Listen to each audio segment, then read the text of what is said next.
So, good evening, everyone. Welcome back to Parabellum. As you can see, I'm here with General Capitini and Daniele Moro. And like everyone else, we were waiting to understand what would happen. And the news from the last 30 minutes is that Vance's trip has basically been suspended. So, most likely, they'll start shooting at each other again. Nothing more, nothing less. So, welcome to both of you. We always end up in these situations.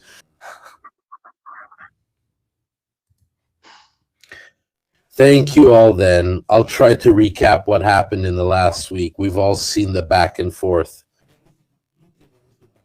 I mean, first there were proposals with 15 points from one side and proposals with 10 points from the other side. Already 2 weeks ago, it was obvious that the points were so different and irreconcilable that they wouldn't lead anywhere. In the meantime, other things happened too. The Americans fired on an Iranian ship, they boarded it. We'll see about that later, and so on. In the last 2 or 3 days, they focused a lot on the discussion about enriched uranium.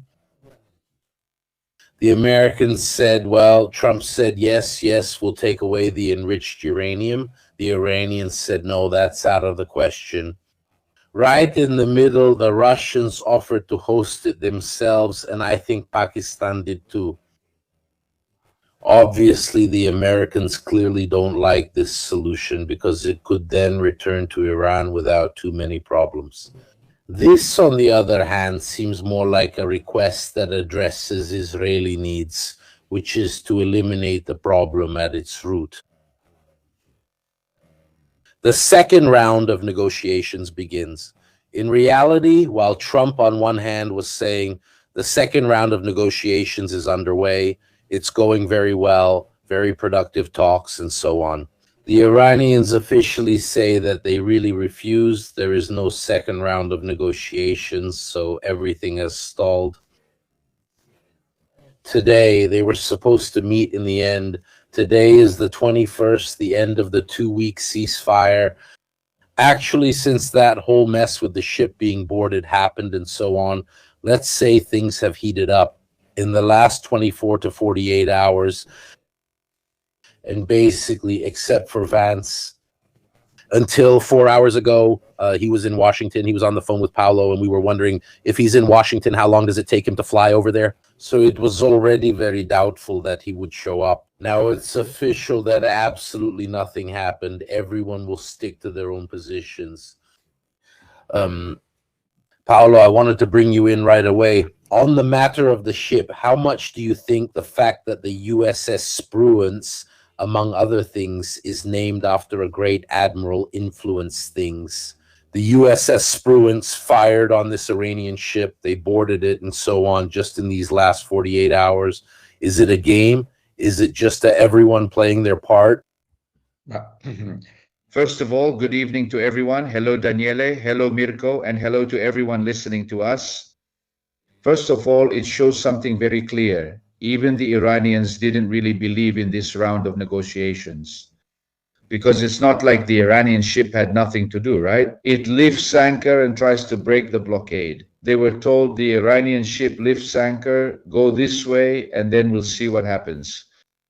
Expecting exactly what happened, that is, to cause and demonstrate that the American naval blockade was a hostile activity. It was an act of war that was being carried out at the very moment negotiations were being requested. So it was an Iranian trap that the Americans didn't just fall into, they couldn't help but fall into it. But you don't start a dialogue expecting to be shot at. You expect a more relaxed attitude, not to be attacked right when you're trying to talk. Negotiations, exactly. These are the images where the ship orders over the radio to stop the engines, and that's a classic move during a naval blockade.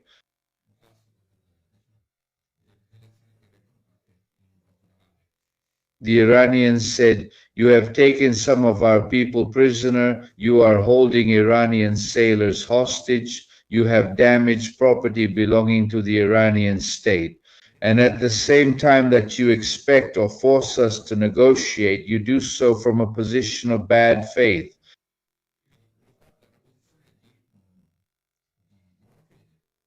I'm more than certain that the Iranians didn't believe in the idea of peace talks brought up by Trump for more than 20 minutes. And they have a good track record because remember earlier the missiles over Oman when talks were underway, then more missiles. Going back to the other discussion, as soon as they hold a summit for peace, someone gets hit by missiles. And I also understand the caution of the Iranian leaders not to leave their own country because the idea was, let's shoot at them too on the way back. Said like that, it sounds funny. Said like that, it sounds funny. But actually, it's proof that the real leaders haven't responded. In the eyes of the Iranians and many others who watch in silence, they no longer have that reserve of credibility, which is the real weapon of superpowers. That is, before I have to prove my power to you, the idea that I could prove it should be enough to make you come to more reasonable decisions. Here instead, we might think it's a bluff. Let's say that superpowers have always relied on bluffing. Paolo, sorry, but it's a game in the sense, okay, the Iranians set a trap. They knew the ship would be blocked on the side. These guys leave from the USS Tripoli to give any impression. And on the other side, we have Trump who lies just because he lies, shamelessly saying, yes, yes, we're negotiating, it's going well, and so on. From his perspective, it's fine, since Trump says negotiations are with someone who doesn't speak or isn't present. From his perspective, I think he says they're going well. But it's a communication game. Paolo, I mean, I say things are going well. And on the other side, they say the bad guys aren't there. They play that part, saying it's not true. He should remember, if he looks out of any window at the White House, the view around him reminds him what power is. Washington, as a city, is one of the few capitals in the world that was built, created to demonstrate the power of a great nation, first internally and then externally. It's not a city that had some other history and only later became a capital. It was designed that way from the start. Now, he should understand, maybe it should be explained to him, that he is the president of the United States for a while, just like all those before him for a while. What remains is the United States, and you really can't play these little games that might work in many other fields, in finance, in business. Playing poker, playing with your grandchildren on the living room carpet is just fine. But there are some things that, if you hold certain positions, you simply can't even try.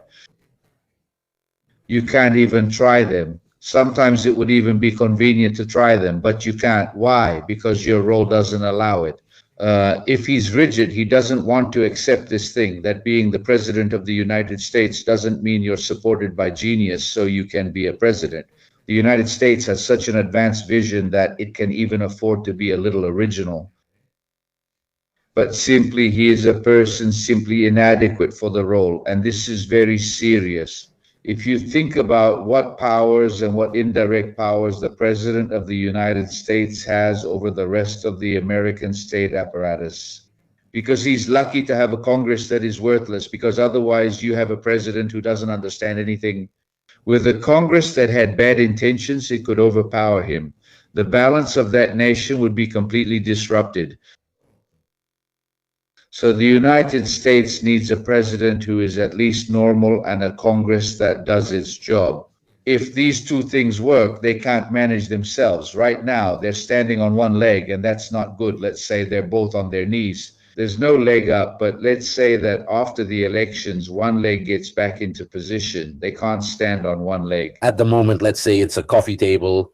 Yeah, it's a flamingo policy, except the flamingo can balance on one leg because it doesn't move around. It stays still, it stays there. If it tried to dance on one foot, it would have problems. So Trump is a flamingo, he's convinced he's a flamingo, and what's even worse, he's convinced he can dance.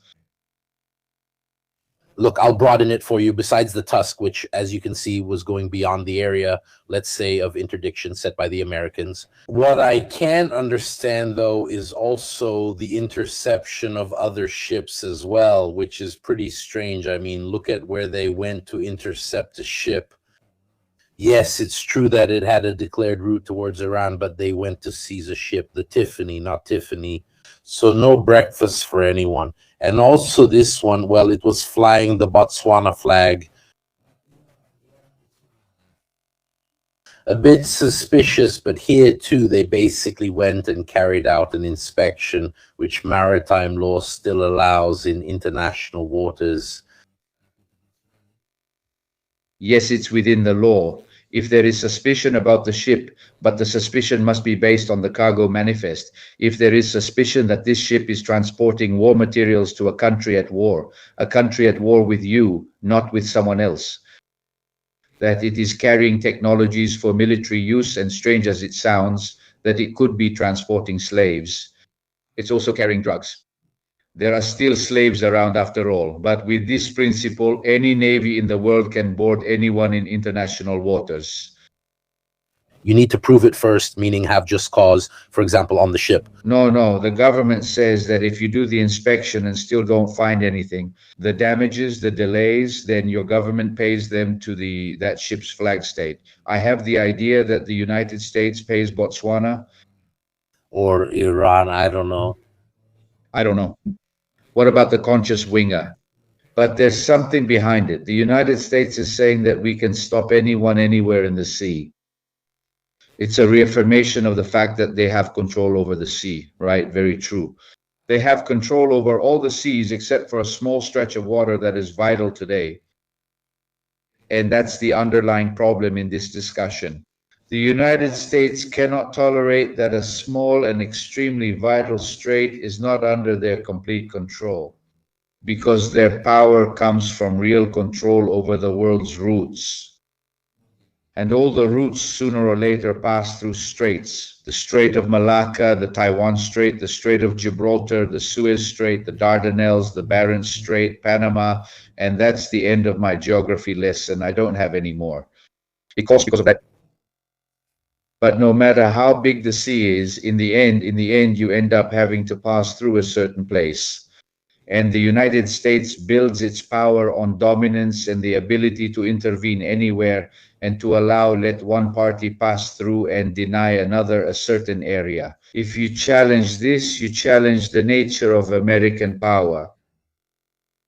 Just like the Russians who have a land-based power, if you go and occupy their land, they take it very badly because you can take anything from them except their possession of the land, of the territory.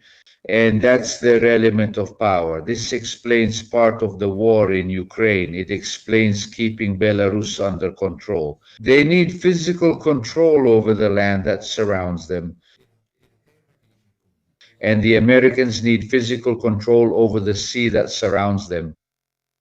If you touch this, you're touching the essence of American power, which is not financial, which is not economic, which is not cultural, which is not, I was about to say jack shit. But it's essentially this, allowing the rest of the world to trade on my terms. That's basically the geopolitical theory of the Rimland, right? That is that belt where all the straits are, like Tsushima, Suez, Hormuz, and so on. I'll point out two things, and then I'll give the floor to Daniele. So far, we've shown the messes the Americans have made.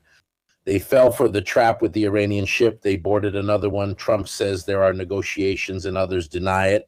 It's not like the other side has been standing still. On April 18th, the Iranians fired at a ship. These are all the cases where they fired at ships. On April 18th, there were two, a tanker, the Mein Schiff 4, and the Everglade, which was damaged and forced to turn back. And then, of course, there's the Tuska incident. So everyone played their part on both sides. So since we were just talking about the fact that Trump is inadequate, Daniele was telling us something before the live stream. In my opinion, it's a pretty interesting episode that we dealt with. From the operational side, meaning what happened with the recovery of the pilots, what we didn't know was what went on behind the scenes. So go ahead, Daniele. Good evening. Thanks for inviting me. What happened? If you remember, at a certain point, a plane was shot down and an F-15 pilot, an American pilot, went missing. a very complicated rescue operation was launched, which apparently involved a lot of personnel and assets. We'll talk about it. What happens at a certain point? You know, there's the Situation Room under the White House. Maybe you remember when President Obama led the operation to capture and kill bin Laden.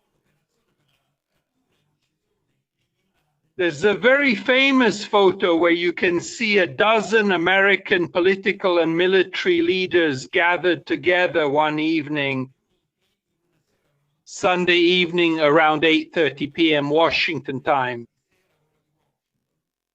where they come together. Politics and the Pentagon in managing a very complicated operation. Basically, for the recovery of this American F-15 pilot who crashed in the skies over Iran, a similar situation arises. Situation Room, Trump, the Pentagon, men who are part of his administration. It's a very famous, dangerous operation. Anyone who followed that story, even on Parabello, knows what the risk was that night. The risk that night was that Trump would end up like Jimmy Carter. If someone thinks back, what happens? When Jimmy Carter launches the helicopter operation to try to free the American hostages at the embassy, once again in Tehran,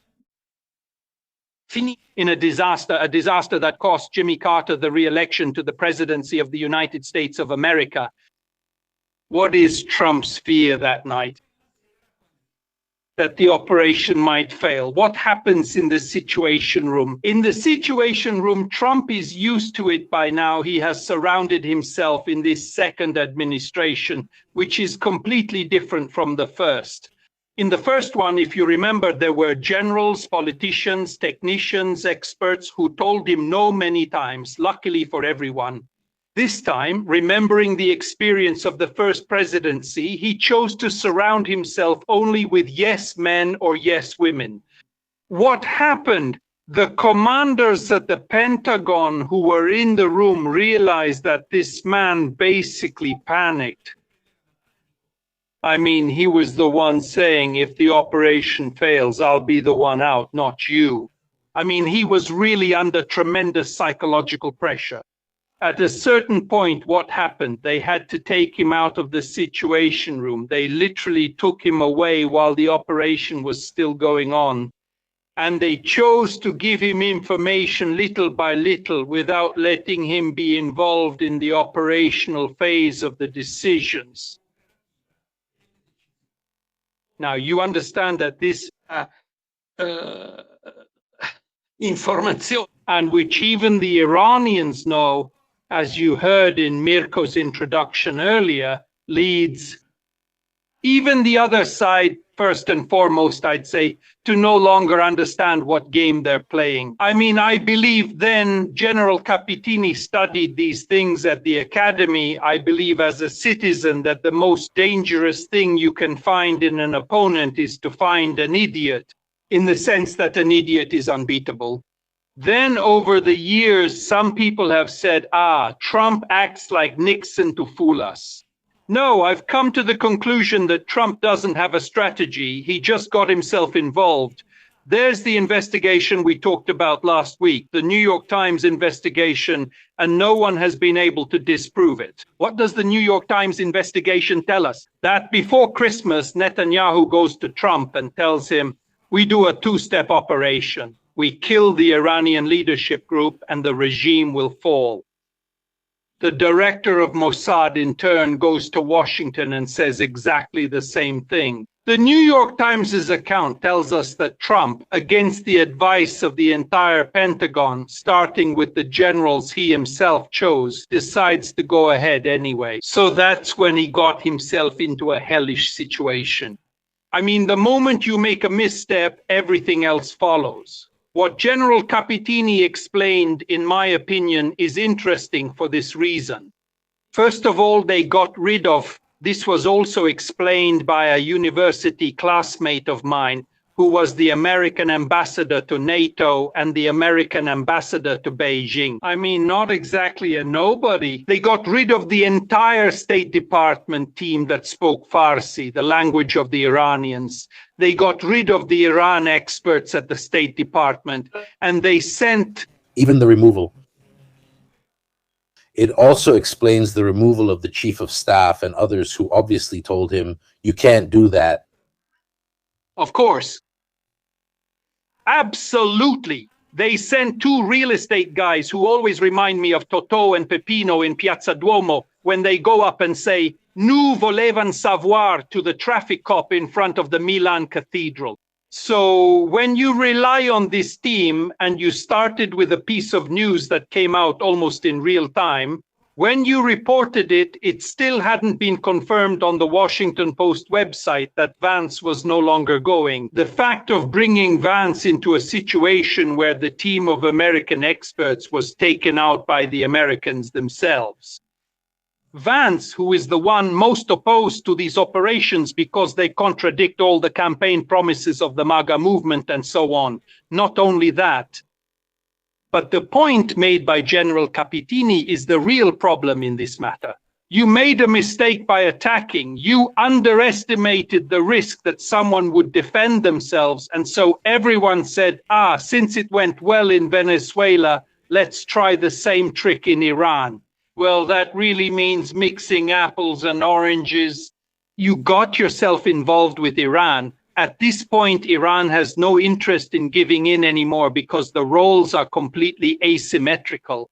For Iran, being surrounded after 47 years of choosing to be an adversary not only of Israel, but also of all the Gulf countries and almost the entire surrounding world, it's different for the United States and for the rest of the United States allies. This brings us to the fact that not only has it caused trouble for the Western allies, but it has primarily caused trouble for the Gulf countries. They are still complaining tonight that the United States started a war and is not able to protect them.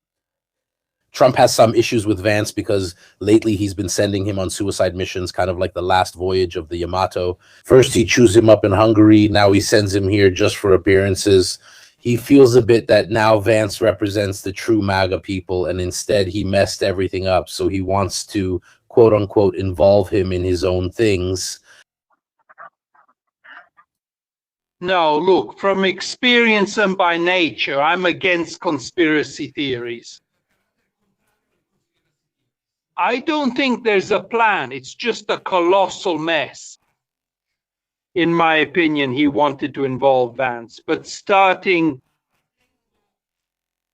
let's stick to the analysis that Capitini does. If you get the initial analysis wrong, everything else is just a downward spiral. I mean, when you send Vance, we talked about it last week. Does anyone who followed Parabellum remember? The polls were telling you for sure that Orban would lose.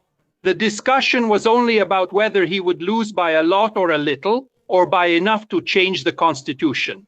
In the end, he lost by so much that he could actually change the constitution. I remind you that yesterday Orban had to lift the block, the veto on the famous 90 billion euros in aid to Ukraine. So then, isn't sending this person around on missions that are doomed from the start just a way to ruin him? Besides, it was also Vance. He should have told him, look, send your son-in-law another time. He'll just go build 4 hotels around the Gulf anyway. Let him pocket a few $1 billion. We're all happy. It's just that when you've built a team of people who aren't able to stand up to you, you've brought up a fundamental point. Mirko, Congress is no longer in Republican hands in the historical sense, we mean. It's not a center-right Congress. It's a Congress of representatives and senators terrified at the idea of not being reelected. If Trump says, I'll kick you out, he kicks them out. They no longer have any kind of autonomy from the president. Moreover, let's not forget one thing. The Supreme Court a year and a half ago basically said that Trump has immunity, not only for the crimes he has already committed, but also for those he will commit. So you have put power in the hands of a person without strategy, without logic and without self-control. Here we return to the issue of the Situation Room with government members around. Then, if you want, we can talk about it. Starting with the director of the FBI who went crazy. And when The Atlantic, one of the most important investigative magazines in the world, the other day said that he was so drunk that in an extreme emergency situation, the FBI had to break down the door because he was inside completely wasted. Do you understand that you created a situation where he is the head of the FBI, the head of the Pentagon? Almost everyone in the group he chose has problems with alcoholism, not just drinking 2 glasses with a friend at the bar, which doesn't mean anything, but real alcoholism, meaning that they are not able under stress to handle the roles that Trump has assigned to them. Falato sued The Atlantic, asking for $250 million. I'll also answer some questions if I don't miss them. In your opinion, how long will it take Turkey to acquire nuclear weapons? They're probably watching, but they're not one of those countries at risk. When you can say, there's someone who wants to kill you, pay attention to that. It was an obsession for North Korea, an obsession for Iran, because everyone who didn't have it, like Gaddafi, just to name one, was taken out. It's easier, you see, to eliminate someone who doesn't have nuclear weapons. So it's an obsession for those countries that know, in quotes, that they're borderline or rogue or whatever term you want to use. And so they want to protect themselves. This is a question for you, Daniele. Is the story about the Trump versus Dan Caney quarrel true? Versus? Against Dan Caney. I didn't hear. No. I can't answer. I really don't know. I can't answer. I can only add one thing about atomic weapons. Who's been following Parabellum? The day after Trump was re-elected, I would like to remind you that we immediately said that the first 2 countries that would consider possible nuclear rearmament were South Korea and Japan. They are exactly on that path. I would add Sweden and Poland to the list. Poland has offered to host them rather than develop its own, as if to say, yes, we want to host them too, just in case. If there's anyone else who doesn't want them, we want them. Paolo, assuming that these talks aren't happening, and if Trump keeps his word, and here there are 87, you're in line, they basically start again tomorrow. So in your opinion, what would be the minimum and maximum scenario? Because if they destroy the energy system, we know what will happen to the Gulf monarchies, and then it becomes a global disaster. So in your opinion, what might they try to do now when this ultimatum expires? Thank you. So the funny thing is that this is one of the few wars that can't be resolved militarily. It's something new, since usually war is won by physically overpowering the enemy's military strength. And this is less common in the history of war. This is a war that begins without the military instrument having a decisive characteristic. That is, it cannot prevail in any case. That is, Iran cannot prevail over its enemy Israel, and it doesn't even try with the Americans. But the serious thing is that the United States cannot prevail militarily over Iran, nor will they succeed. Why this premise? Because if with military means you don't achieve the goal of the war, assuming that in the meantime you've even figured out what the goal of the war is, let's say it really was regime change. Let me make a quick aside here. A regime change that would bring Iran back into the submissive orbit of the United States, thus solving the Middle East equation in favor of the United States to the detriment of China and partly to the detriment of the Russians. A small corollary to this discussion, and Iran brought back, reconciled perhaps with the Reza Pahlavi dynasty back in power, is very friendly with the United States, leaving open the discussion with the Israelis, who would have said, but we were the ones who were your closest friends. Now, if these are your friends, then who are we? But let's leave it at that. Let's end this aside. This war will not be resolved militarily. It can be stopped diplomatically, but to do so means making a superpower acknowledge the loss of its superpower status. And you can't ask the United States, even if governed by Trump, to commit suicide, even though the evidence of this weakness is plain for everyone to see.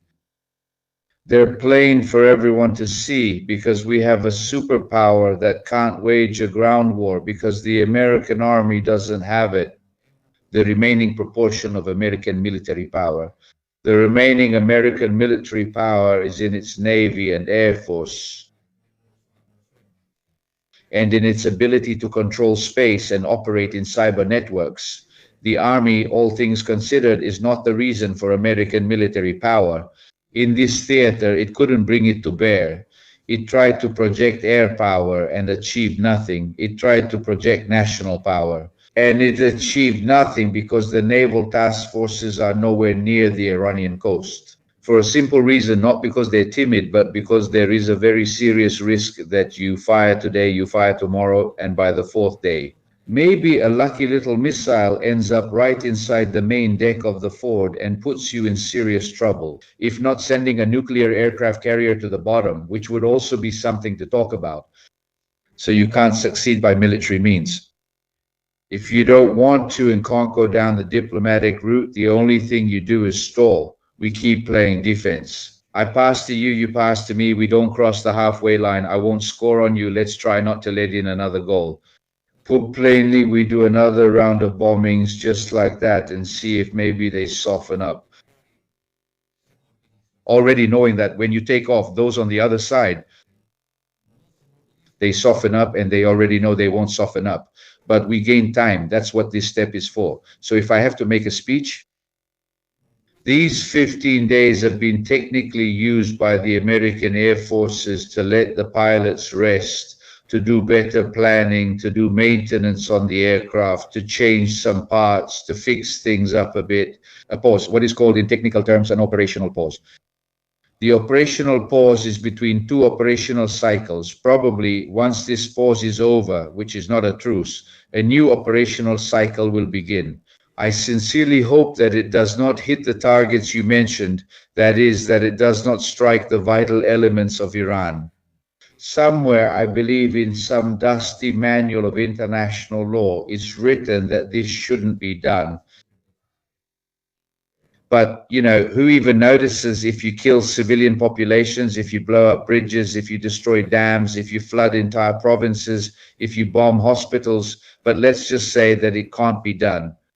But as you rightly said, there's not just a risk, but almost a certainty that in the face of this kind of action, sorry for the repetition, the Iranians would respond by striking similar structures in the Gulf, and the Gulf countries don't have the strategic depth that Iran has. Speaking of strategic depth, in other words, where would they go? Where would the people from that whole area go without water, without electricity, without anything? There's only the desert and 47 degrees in the shade. I mean, you have to get out of there within a week because you can't survive. Thank you.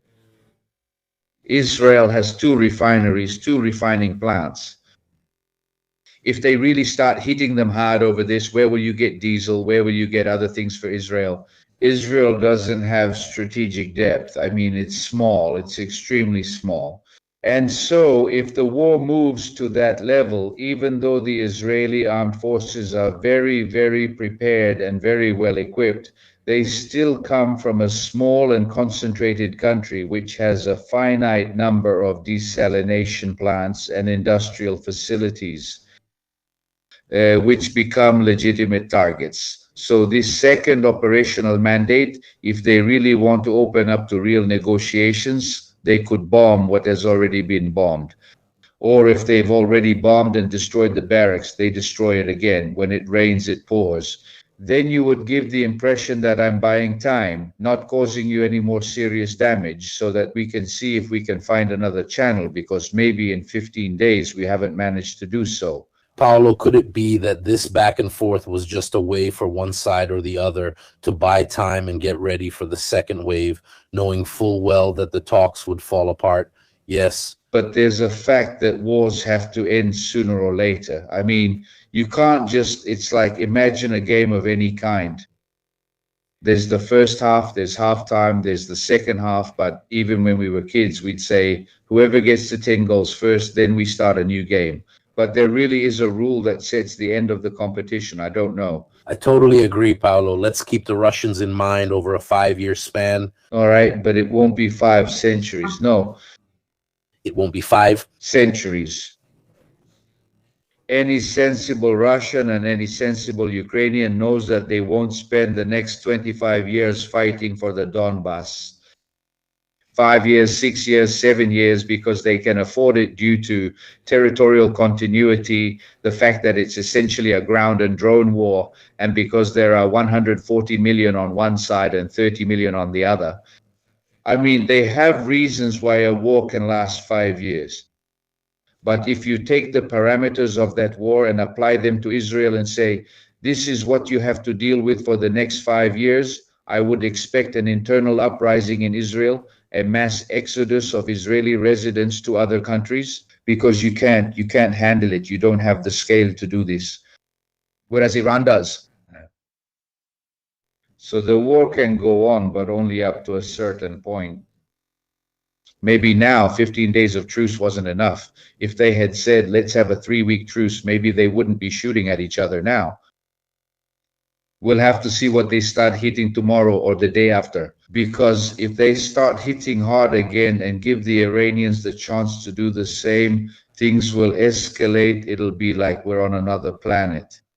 We're talking about a global supply crisis that will last for 6-month stretches, if not years. At this point, India will have to step in, China will have to step in, Europe will have to step in, Pakistan will have to step in, they'll all have to intervene. All those who are starving because nothing gets through Hormuz anymore. The issue is no longer Iran versus the United States, but someone will point out to those in charge that you need to stop making a mess. Because we have to survive too. Even in Japan, we have to survive, for example, or in Indonesia. It could be that Iran knows it has suffered a lot of damage because it has suffered a lot of damage. So it says, if I'm going down, I might as well bring others down with me, so that at a regional level, they go down, I go down, I'm not that weakened. We have shown this in several live broadcasts, so I don't want to repeat myself, but the strategic dependencies of some major power plants and desalination plants in practically all the Gulf countries are exactly the key point with which Iran can drag them into the abyss along with us. Look, we weren't the ones who hit you first. He can say, if you hadn't been friends with these idiots here today, you'd all be at the beach making billions, but you made the wrong choice. Friendship made you attached to someone who never protected you and still doesn't, leaving you in a bad position. They don't care at all that you'll be the first to pay for their choice of targets. This is just as dangerous because you might end up with half of the Persian Gulf allying with the Iranians out of desperation, or with someone supporting the Iranians like China. This is already starting to happen. We're starting to see some of the Gulf countries getting closer, not to the United States, but to China. Yes, many are wondering if the bases that were there to protect them aren't actually the reason they're being dragged into this. We should be asking ourselves that too. We really should be asking ourselves that. I mean, in these new scenarios, whether having the Americans there is a problem or a... Trump seems to be becoming one. I'll also answer a few questions, and then there are some things for Daniele. I often hear people say that in history, no war has ever been won with just air campaigns. Nobody remembers Japan. But first, there's a mistake. The war against Japan was a ground campaign and an air naval campaign. The air part wasn't even the main part. One thing that absolutely destroyed Japan's productive capacity was the submarines that destroyed most of the Japanese merchant fleet, which already wasn't excellent in terms of quantity and tonnage before the war, and didn't have a great capacity for reconstruction. So there are a lot of factors in between. If you only consider the American air campaign against Japan, well, before they could get within range of Japan, there was the small Doolittle raid, which was more about avenging Pearl Harbor. First, they had to take other areas. If there hadn't been Okinawa, Tarawa, Iwo Jima, Guadalcanal, Peleliu, etc., the leapfrog strategy of occupying all the islands that serve as bases, and then occupying other islands to get closer to the Japanese mainland. There is a part of land warfare in a place where there is very little land. The war was in the Pacific, but there was very little land. but I can't recall the name of the American Air Force general, but his idea was to turn Okinawa into a gigantic airport and basically move all the four-engine bombers from England and Europe there. He had done the math. He wanted to have something like 1,500 raids with 1,500 bombers 3 times a day. That was the plan to destroy Japan. Then, of course, the nuclear bombs arrived. Question for more. Connections between the president of BlackRock, the purchase of BR, port rights in Hong Kong, and Trump, who is proposing him for the Fed? Because there are also some strange movements. By the way, just to answer, I'm following the chat while we're watching. There's this meeting with the special envoy. Witkoff and the president's advisor, Jared Kushner, was spotted on cameras outside the entrance to the White House.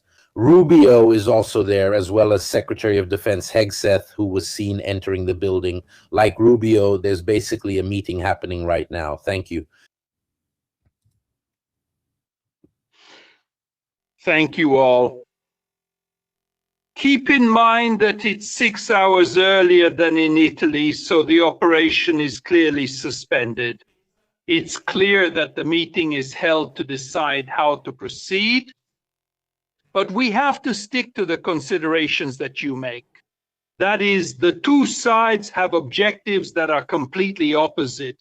Iran, in my opinion, cannot go below a certain level of deterrence, in the sense that if Iran gives up the little deterrence it still has, it's finished a second later. Because the whole history of these countries, you mentioned Gaddafi, the moment Gaddafi got rid of chemical and biological weapons, he was finished. Unfortunately, experience teaches North Korea, which is rearming itself, that the only way for the North Korean regime to survive is to increase its nuclear deterrence. So it's clear that Iran, let me remind you that 6 or 7 weeks ago in Geneva, according to British intelligence, the Iranians were giving in on some of the issues. They were giving in with the Witkoff-Kuchner duo. And that at the moment they were giving in, Witkoff, I always get it wrong. Witkoff-Kuchner. At the moment when they were partly accepting a compromise, Trump attacked them. So you have to tell me, no matter how much you dislike the opposing side, how can the opposing side trust the American counterpart? I don't think there's any plan behind this. I insist. In my opinion, there's enormous confusion. Let me point something out. When in January there were hundreds of thousands of Iranians in the streets protesting against a vile regime, Trump was saying, don't worry, we're coming to save you. If you combine that statement with the fact that in December Netanyahu had made an appeal to the Iranian people in Farsi saying rebel against the regime, it's further proof that Trump was truly convinced there was a possibility for regime change. I'll also point out that there have been 50,000 American soldiers stationed there for 6 weeks. Besides the costs, the use of ammunition, you've seen that at the Pentagon there's been an alert about this for a few days. Meaning that ammunition is also a finite resource. You can't use more than you produce. Even a child can understand that. But evidently the President of the United States doesn't have a very clear understanding of this concept. But they've also calculated how many Tomahawks general have been used. And we also more or less know how many there are. Wars don't end just because we wish them to. They end because the money runs out, the weapons run out, the ability to fight runs out, not the will to fight, the ability to fight. The Americans' ability to fight has also decreased a lot.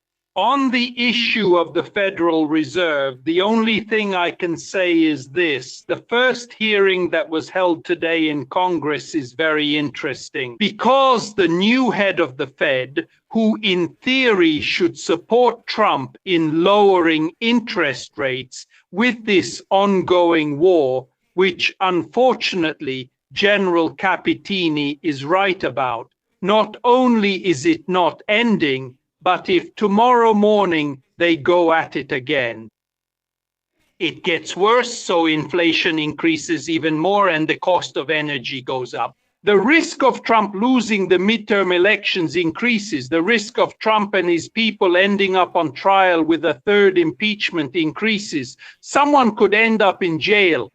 Because look, the American system has become so harsh that Trump has been saying this for 10 years. Put Obama in jail, put Clinton in jail, put Biden's son in jail. But don't think that on the other side there are softies. There aren't any softies. The Democrats are under pressure. It's not that the Democrats are good and the Republicans are bad. They're all saying the same thing. This time, we're settling the score. About the Federal Reserve, why is it interesting? Because this candidate basically won't have any room to do what Trump would have wanted Powell, the current chairman of the Federal Reserve, to do. This will lead to another crisis, that is, in mid-May, a new issue will arise regarding interest rates. Interest rates affects not just the United States, but the entire world. The dollar is the world. Despite its limitations and the decrease in money, it remains the world. Regarding the agreements about ports and so on, it seems that a compromise is possible, but in my opinion, we are still at a very early stage. So, before moving on, because there are a lot of other issues, I have to thank the sponsor. You can find the link right away in the chat, of course, which is none other than Incogni. I imagine that you too, like me, receive spam emails every day, services you don't even remember signing up for. Well, just know that if they contact you, it's because you ended up on their list. So basically, when you sign up on websites, especially the free ones, remember that if something is free, it means you are the product. So what is Incogni? It's a service that basically takes care of removing your personal data, email, phone number, but also personal information. They basically deal with negotiating with various data brokers, and they take care of getting your information removed. So it's extremely useful because you get removed and therefore you have the chance to disappear. You no longer receive these emails. It reduces phishing emails. It reduces the phone calls you get. And in general, let's say it lowers malicious activities, including scams, targeted attacks, that kind of thing. Incogni, unlike others, doesn't resell your data. You pay a little, actually very little, since if you use my code, you get a 60% discount. You can find the link in the description, in the chat, in the pinned comment, and you also support the channel. Remember, if they can't find you, they can't bother you. So Incogni is the solution to your problems and mine. I use it. I used it on my number, on my emails, even on my wife's. And honestly, I haven't received a single phone call after about a month and a half of using it. An important question for Daniele Moro, since for Trump this mess isn't enough. He also added this fantastic gem. There have been reports that the Pentagon is preparing for military action in Cuba. Are these reports true? Is Cuba next? Well, it depends on your definition of military action. Could it be Venezuela or Iran? Yes, it depends on your definition of military action. Basically, he brought up the Cuba issue from the other day again. I mean, Open sources say there is unusual U.S. activity regarding Cuba, and when he was directly asked if there are actions regarding Cuba, he said, "It depends on your definition of military action," which is kind of the same nonsense I said about the Venezuela issue. So, as far as you know, is there something going on in this regard, since it was also centered around Rubio? Absolutely, yes. Cuba is for Trump a sort of little Venezuela in the sense that it's in the sphere he considers his own. So basically, America, North Central, and South America are his exclusive domain. Cuba is a regime that's easy to attack. It's not a terrorist threat to the United States. It's simply a historical wound for all American administrations. From John Kennedy onward, both Democrats and Republicans have considered the Castro regime, which was communist at the time and now is post-Castro, still a dictatorship in Cuba today, still a nuisance, not a threat. Cuba, in my opinion, he might keep it for maybe a few weeks before the elections because it's an easy win. Let's put it that way. It's much easier to handle than Venezuela, for example. Venezuela. By the way, it should be said that Trump is managing to handle the operation he carried out in the sense that the regime. There was an investigation in the Financial Times yesterday precisely about how the Venezuelan regime is actually giving in on almost all the economic demands of capitalism, American capitalism. And with Cuba, there's a similar negotiation. That is, the Americans are telling Cuba, if you open up the regime, free a few dissidents just to show that we're here for human rights and so on, mostly for show. But another problem has also arisen. There are millions of American citizens of Cuban origin who immediately raised an issue. If the regime falls, you have to give us back the property that you took from Cuba since the time of Fidel Castro. But it's still an easy operation. In my opinion, it doesn't need military intervention. They're already starving them out. I want to point out that the only operation going against the trend is the one the Russians have been able to carry out, bringing aid, both the Russians and the Chinese, both in energy sources and in rice, in food, in Cuba. But it's clear that the Cuban regime has no room for negotiation. Negotiations are ongoing, and it's also known with whom and where they are taking place. In my opinion, he won't need to use strong measures for that. I think he'll be able to reach some kind of compromise on that.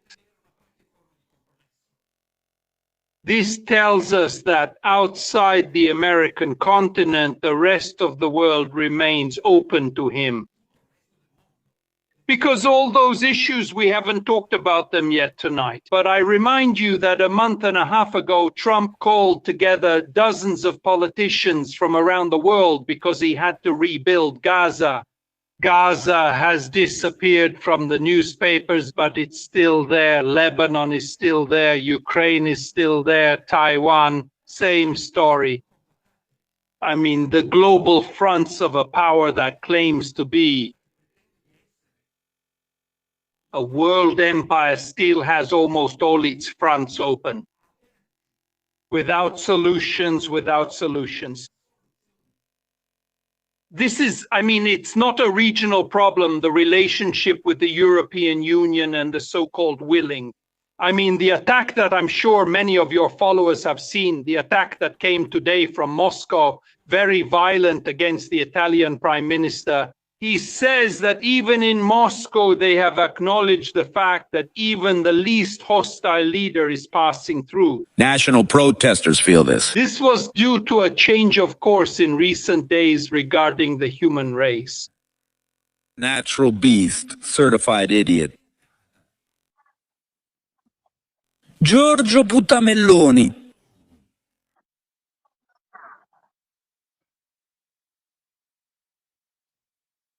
National TV, huh? If you think about it, this, not only that, but he's a well-known figure. Many people in Italy know him. Why? Because he speaks Italian, because he has one of the most beautiful villas on Lake Como. He arrives, these characters, right, from Moscow.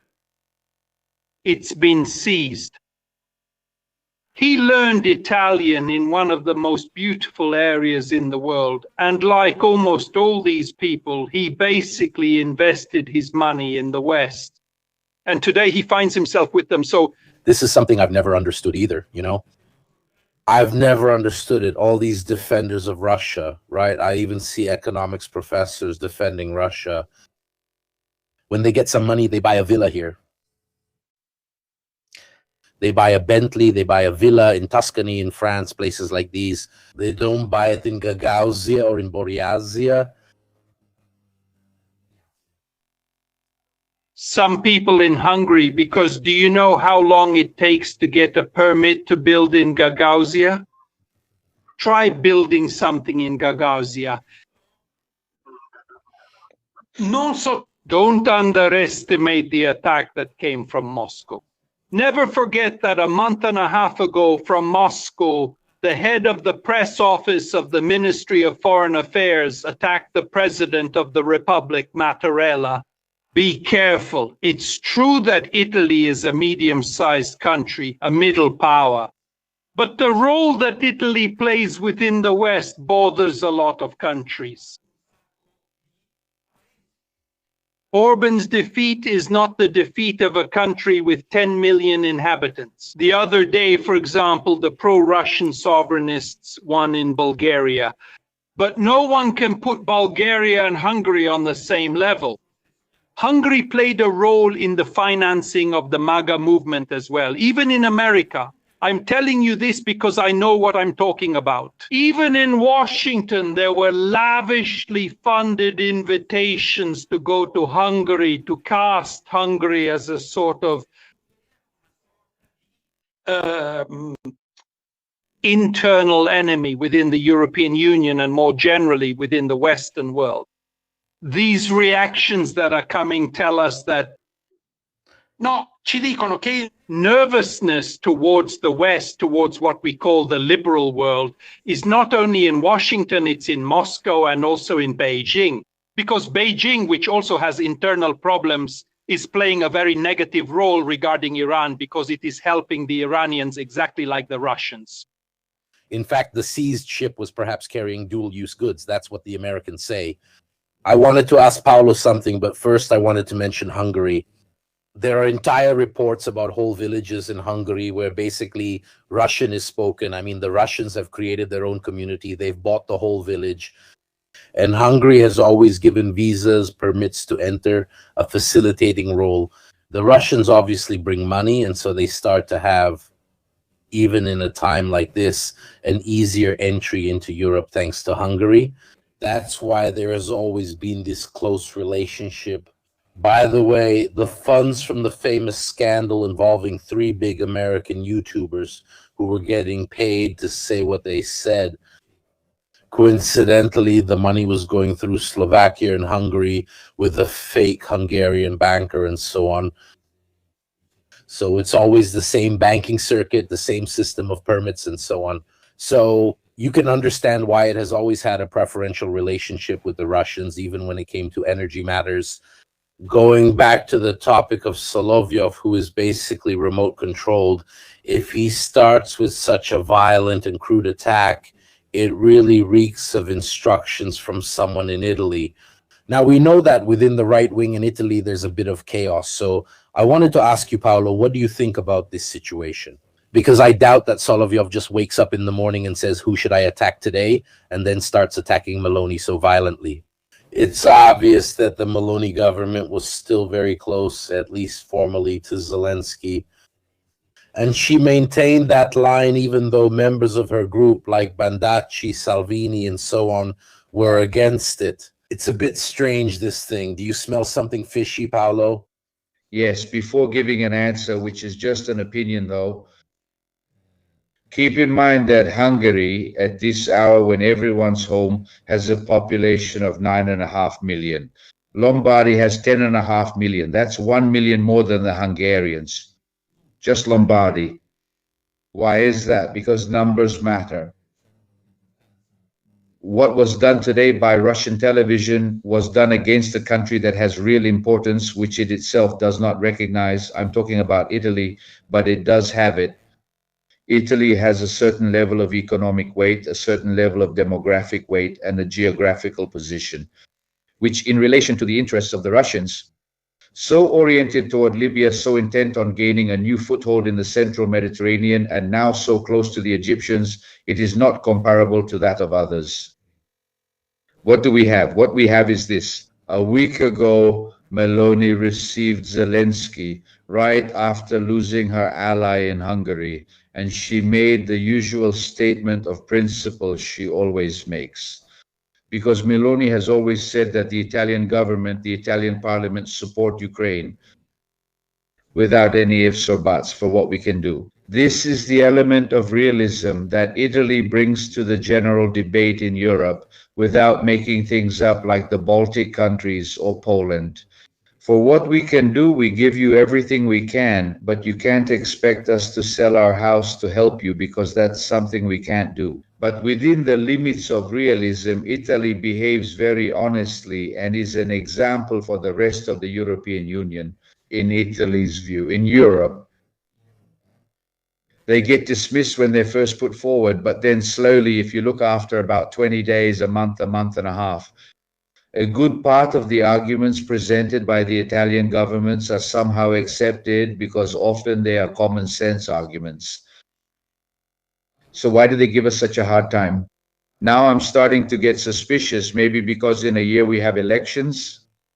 Us? But excuse me, the break with Trump, because even the timing when Zelensky is received, there's the break with Trump, because even for Meloni, Trump doesn't. We didn't break anything. Trump broke with us. We care about each other a lot, but we've got the Pope here, so we can't treat him badly because it's also a matter of courtesy. Paolo, from the point of view of importance, why should he be upset? With Italy, we don't matter at all when it comes to aid to Ukraine, apart from these formal things. But we do matter a lot when it comes to shaping European opinion. And at this point with the elections, and here I'm speaking for myself, I have no proof, so I'm just giving my opinion, which is worth as much as anyone else's, definitely less so with a year to go before the elections, to weaken the part of the center-right that is so blatantly and openly pro-Ukrainian in favor of that part of the center-right that is not at all so openly pro-Ukrainian, and also in favor of a favore di part of the left. Giuseppe, who isn't really that enthusiastic, he hides it under a different argument, because with the money for weapons, we buy panettones. Well, for heaven's sake, we actually know it very well. Because if I weaken the right-wing side, which is openly Atlanticist and pro-Ukrainian, and I try to strengthen the right-wing side, which after the elections could still end up winning. I'm talking about Salvini, I'm talking about Vanacci, I'm talking about Conte, I'm talking about these people. Yeah, here it would be to our advantage. Actually, if the plan worked, they'd have a lot more than just Orban to deal with. Can you imagine if Italy did what Orban is doing? When the president of Eni, I always get confused with these Descalzi, when he says we need to start buying Russian oil, he says it as a technical expert. The horseshoe thing, no, Paolo. I mean, those on the far right and more or less those on the left, who coincidentally end up in the same position. But when this guy tells you we should start thinking about buying gas and oil from the Russians again, because that other guy's crisis, the blonde one, is really bringing us down, really, it's knocking us flat on our backs.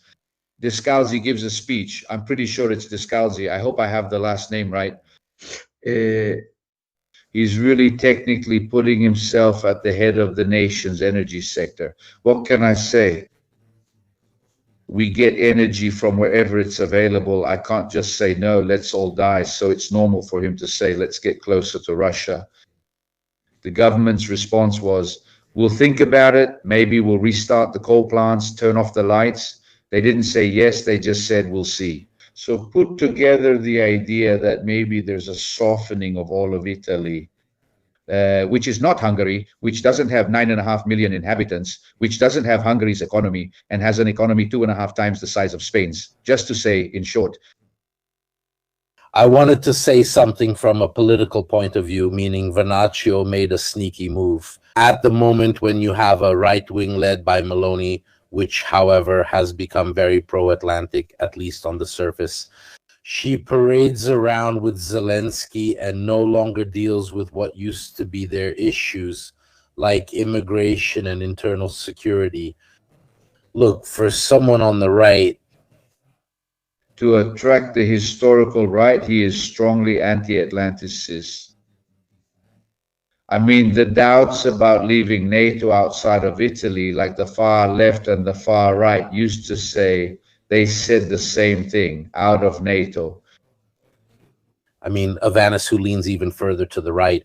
And he says, among other things, it's absurd because he was in the armed forces. No to NATO, no to the Americans, yes to Russian gas, and so on, which takes away the hardest and purest part of the right. So it makes the right pure, the purest. While Meloni has watered herself down a bit, becoming a bit diluted, distilled, on one hand distilled and on the other watered down. And on the other side, you obviously have the five-star movement Schlein, who for a while was very close to Conti's way of thinking, then more or less skirts around it, never really says anything clear.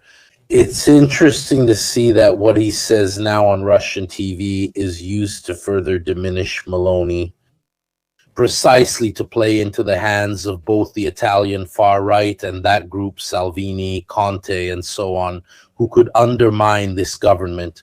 I'm sorry for Solo, but honestly, considering there's the villa on Lake Como, if he has spoken with any Italians and we should learn to get to know each other, the one way not to achieve this goal is to do what he did. Because no matter what, we can speak badly about anyone in our government.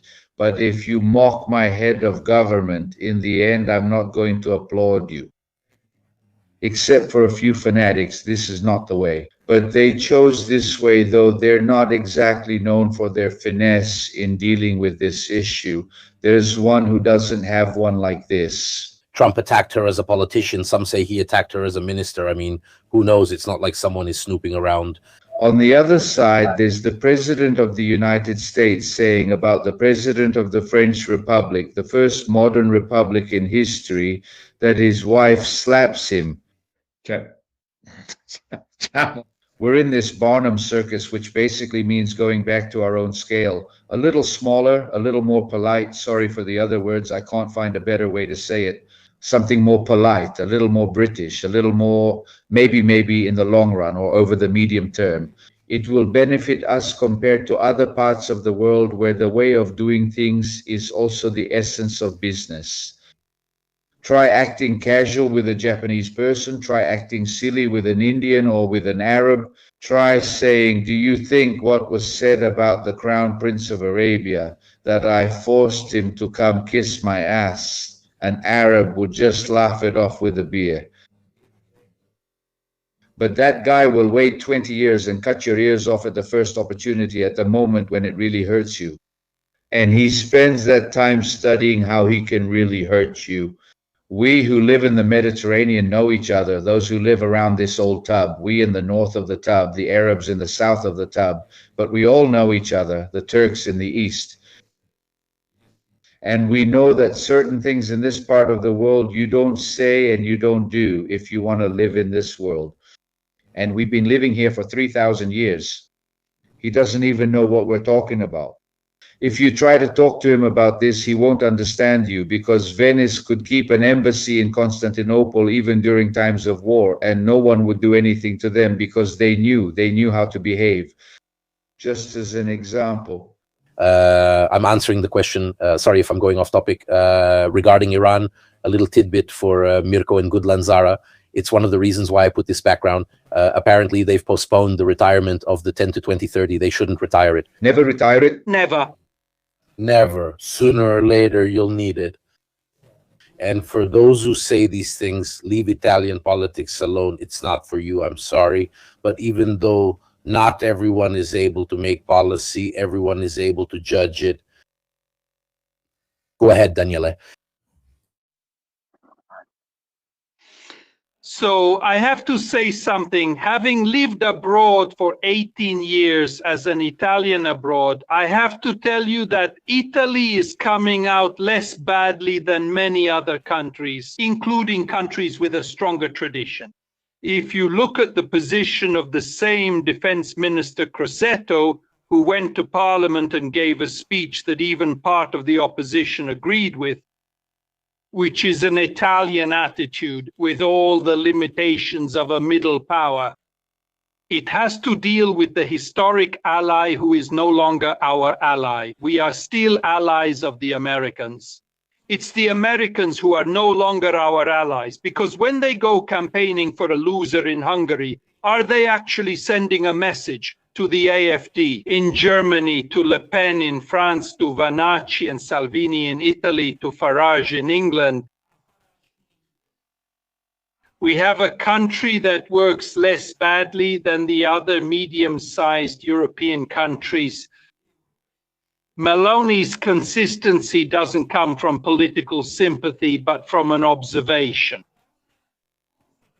Melanie was on Ukraine's side when she was in the opposition, and she's on Ukraine's side now that she's in government. Let me point out, because I experienced it, the period when Conte was prime minister, when in Washington the Conte government didn't want to pay anymore. The F-35S that had already been ordered from the United States of America, they changed their minds. The Minister of Defense went to Washington. They literally changed their stance and they became friends with the Americans. Politicians who change their minds depending on whether they're in government or in opposition scare me. These are unacceptable positions.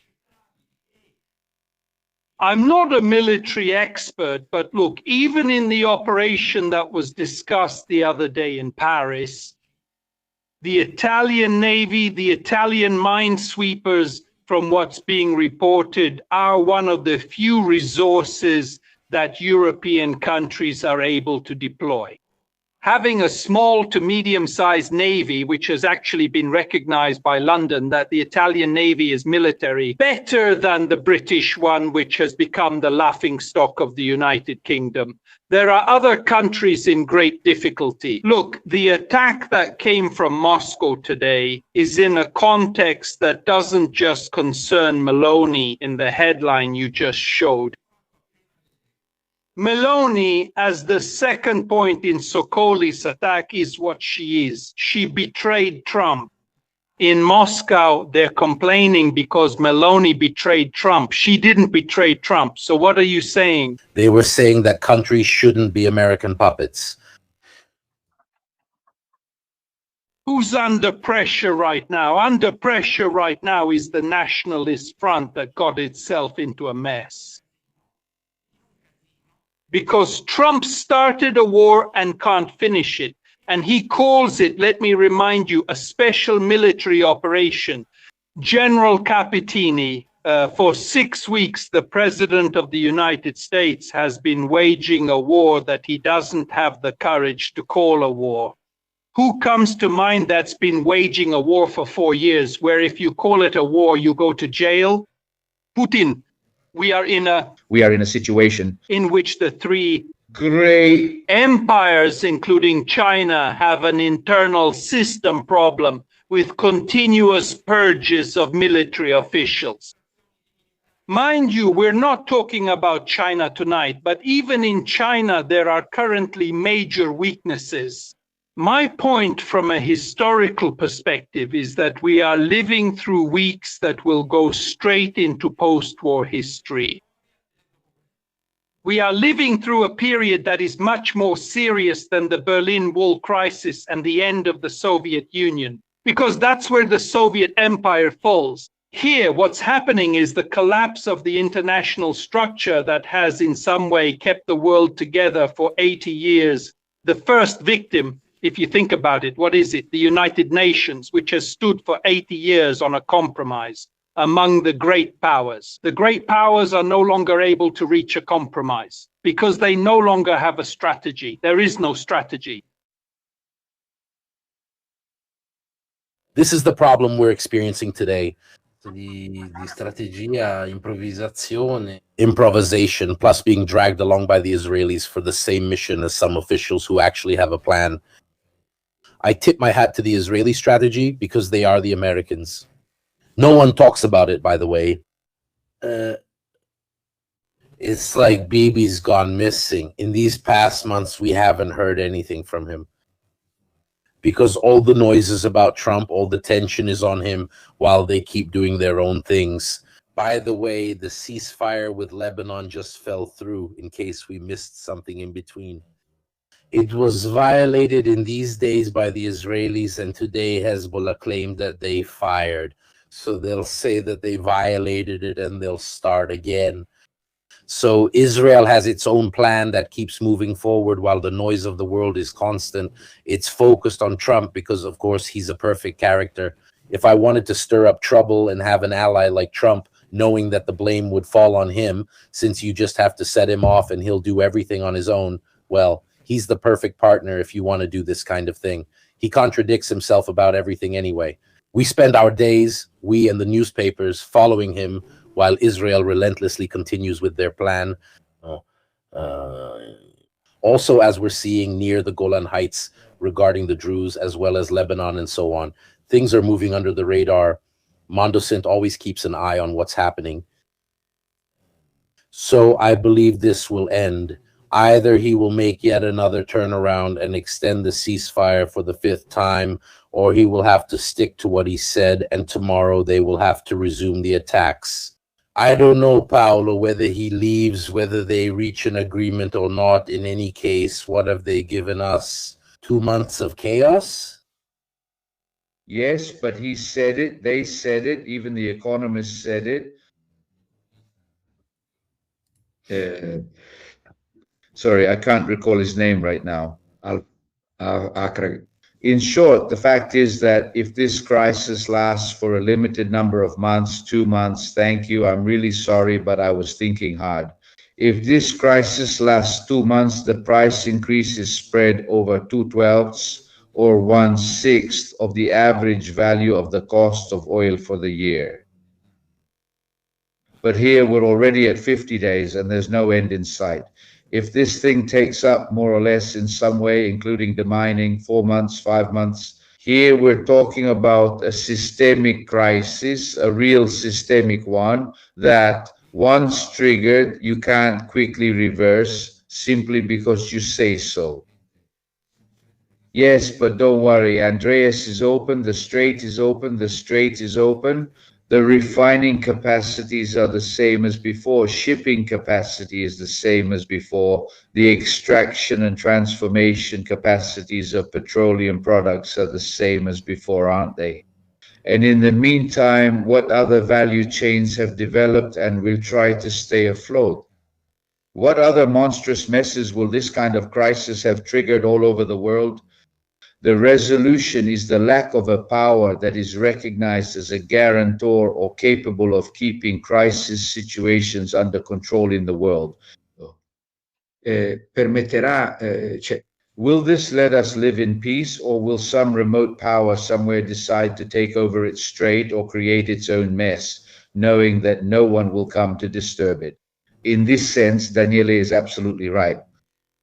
The lack of global governance is extremely obvious here. All we have left is to try the Chinese one. The Russians have proven they lack the strength for it. The Americans have shown that they lack vision and that their strength is inadequate for the task they've set for themselves. The Chinese haven't shown a damn thing yet.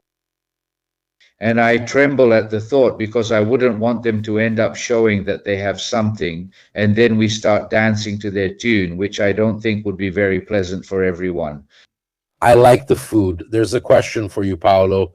How would you maintain order in a country like ours if it were to have serious fuel supply shortages with a consequent increase in prices? As we've seen, the strategic reserves are limited just a month and a half. And Giorgio Alfaras was right. He said right now Saudi Arabia is moving almost everything, 40% of its traffic through that pipeline that runs almost all the way to the Red Sea. And other countries probably, if this mess continues, will ask if they can join in too. Then, as Giorgio says, when the volumes shift, it will never go back to how it was before. The crisis becomes systemic, solutions are found, but no one moves everything back to the other side. So inevitably, you have a decline. I'll give you the last piece of data, and then I'll hand it over to you. Regarding the Red Sea, traffic around the Red Sea has only returned to 66%. The remaining 34% is gone forever. They continue to take the long route. And rightly so, because tomorrow the Iranians could once again tell the Houthis to fire. Yes. How do you do it? Look, if you had asked me this question before COVID, I would have given you an answer. After COVID, I have some doubts because we had clear proof that Italians, for a certain period, do exactly what they're told. So if the government managed to communicate that there's no gasoline and that you have to eat vegetable soup once a day because there isn't any, but you also have to show that there isn't enough for everyone, I think society could hold up for a certain period. The fact that a manufacturing and services economy like Italy could survive with gasoline at 5 euros per liter and lettuce at 9 euros, this is a factor that has never been experienced, not in Italy, but in Europe, because this isn't even something we'd normally be talking about. It would be a reintroduction of famine, a word that doesn't even exist anymore. Children aren't even taught about famine anymore. What does it mean? We are built on the belief that the energy supply, even if prices fluctuate, is guaranteed as a commodity and in sufficient quantities. But when it no longer arrives, and what does come arrives at exorbitant prices, it completely changes the industrial structure of the country. You become a different place. How do Italians react? I don't know. It could range from resignation to the bread riots in Manzoni's novel, and all those reactions would be plausible, but it would mean struggling against a situation that you didn't create and that has already been determined for you. Look, when you hear a truck driver say, filling up my truck went from 800 euros to 1,200 euros, that's today. And when he says it went from 800 euros to 1,450 and so on, you go today nowadays to any supermarket and try to find fruit for less than 3.5 euros, 3.5 euros, 3.99, 3.80. And it's spring. It's not like we're in the middle of winter.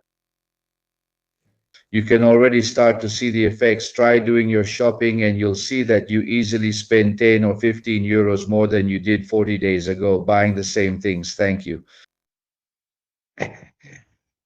How will this end? I have no idea. But this time, it's just that we're not the ones to blame. We can't say we've done something wrong. It was a game that was played over our heads, over the heads of the whole continent, and it brought trouble upon us. Honestly, I hope there's a question for you from the Italian consulate in America. They're telling me that if Vance and Rubio come to an agreement, we could use the 25th Amendment before the midterms. Is a betrayal like this plausible? And another thing, we didn't have the chance to talk about it because in the meantime, I did several live streams about Sudan and Latin America, the attack by Trump on the Pope. But what was that about? Did it make any sense? What the hell was going through his mind? Two answers. First, the discussion that's been going on for a few days about the 25th Amendment, which basically means declaring the head of state mentally unfit to govern. It's there, and not just in the opposition. I remind you that in Italy, we had a similar experience, I think, at the beginning of the 1960s with the President of the Republic. I think it was Segni, correct me if I'm wrong, who had a stroke after a very important and tense meeting, where the one who later became his successor was present. And there was a problem, meaning you had a head of state who was basically unable to govern. The answer is that the debate exists, but I don't think either Vance or Rubio even remotely have the courage to be the ones to raise this issue. This is a question I've been asking myself these days as well, in the sense that I am, even when it comes to Trump, whom I followed for many years, always very cautious about these things.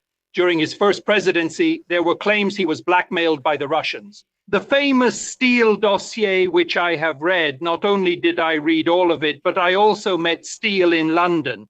Steele, if you remember, is the head of the Russia desk for the British intelligence services. In my opinion, the Steele dossier is largely true. I never really believed that Trump is pro-Russian because he is being blackmailed by Putin. In my opinion, the motivation is much more psychological. Not about blackmail, just as I don't believe that Netanyahu, to stay current, is blackmailing Trump over the Epstein scandal. In my opinion, Trump, we have to accept the fact that he is a person who is unfit to govern the most important country in the world. This discussion will go on. I don't think this parliament, which didn't even have the courage to force Trump to hold a debate in parliament as the American Constitution provides, to explain why and how he wants the war he is already conducting. That's why he doesn't call it a war, because from a formal point of view, if he calls it a war, he has to admit that the President of the United States of America cannot conduct a war. That's why he calls it a special operation. The second issue,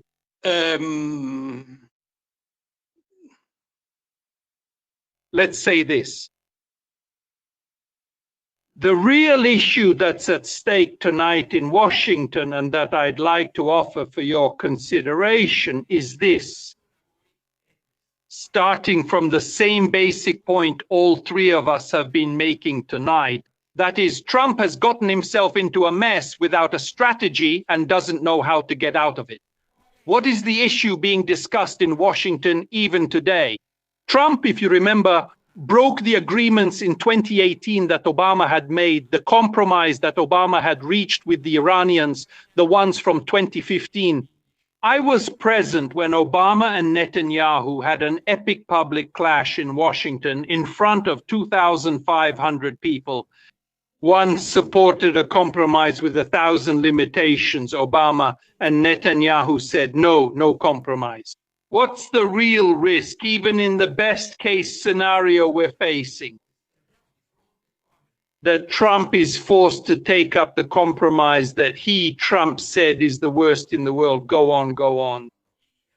Because it's easy to shut down other people's compromises, but it's hard to make them yourself. It's easy to criticize others. Then when you're in power, you have to show me what you do. That he is actually forced with the Iranians to redo Obama's compromise, which basically said, let's do some inspections. In exchange, I'll give you back some of the billions I had frozen under worse conditions. Because the issue of Hormuz is being held against him, even in Washington, even by some of the Republicans. Before, you had Hormuz open and Iran wasn't a threat to the United States of America. Today, you're facing two wars. Because you, Mirko, earlier you mentioned something we were already talking about at least a month ago. Netanyahu and Trump are conducting two completely separate wars with two different strategies, with two different peoples, and to go back to Capitini's point, with two different geographies. Tehran is 2 hours by plane from Jerusalem and Tel Aviv, while America is on the other side of the world. The risk, the danger, the attack from Hezbollah from the north of Ukraine, Lebanon, the Houthis who are bombing are a problem for the region, a problem for that. You are dealing with two. The risk is that Trump will find himself with inflation inevitably rising, because in my opinion, it's impossible for the issue to be resolved in just a few months when it comes to rising costs. And that he will have to reach a compromise with the Iranians, who at this point, in my opinion, have no interest left. No interest in giving up anything because they don't trust them. They did well not to trust them. After Obama broke the agreement, Obama and Clinton regarding Gaddafi, Let's never forget that the lack of credibility of the American system didn't start with Trump and the Republicans. It started with the Democrats. The Democrats are the first ones who don't respect agreements. And you can't act like an empire on the international stage and expect those you're dealing with, even a small opponent, to trust you after these examples. They can't trust you. That's the reason why many countries want the nuclear bomb. South Korea, Japan, etc. They're starting to trust us. Paolo, your conclusions, the reason why many. But the conclusions, I was just reading the comments. It seems that a statement has been released, but I'm asking for confirmation from the White House in which President Trump says he is extending the truce. Yes, I've already marked that one as confirmed. Waiting. So let's say that tomorrow. Here, you see, I operate on the assumption that if a president of the United States says, I'll do this, then he does it. But while I'm saying this, Trump's face just popped into my mind, and now I'm not so sure. A normal one would do it like this. He says, I'll give you another 24 hours, get something to me, and then it arrives. Paolo, in the same live stream, this one, since this stuff started coming out, there was, I won't extend it. Look at the things I showed you at the start of the live stream. I mean, not even from one day to the next. Yes. An hour and 36 minutes and an hour and 36 minutes, no extension. At the end of the live stream, extension.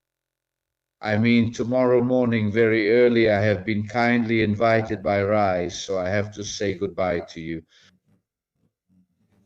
And I have to say goodbye to you with the uncertainty that isn't mine, but it's Daniele's, who knows the world better than I do. And also of all those I read in the comments, here on the side of the, it's a world without certainties. It's a dangerous world for anyone, because you don't know how to move in it.